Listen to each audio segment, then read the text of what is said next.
आणि यानंतर बातमी सोलापूरमधून आहे। सोलापूरच्या माढा तालुक्यातील सीना नदीलगतच्या गावांना पुराच्या पाण्याचा वेढा दिसतोय, तर वाकावमधील शिवाजीराव सावंत यांच्या कुटुंबियांच्या घराला पुराच्या पाण्याचा वेढा झालाय। 2 दिवसांपासून सावंत कुटुंब घरातच अडकलेलं आहे।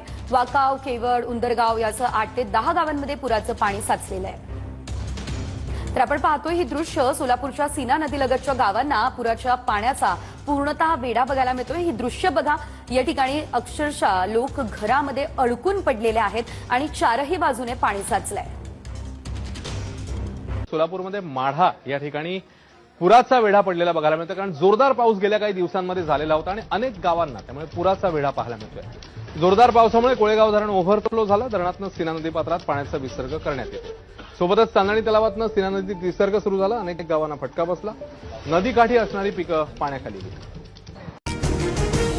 सोलापूर जिल्ह्यातील कोळेगाव धरण ओव्हरफ्लो, सीना नदीकाठच्या वाकाव गावाला पाण्याचा पूर्ण वेढा, केवड, उंदरगावसह 10 गावांचा संपर्क तुटला।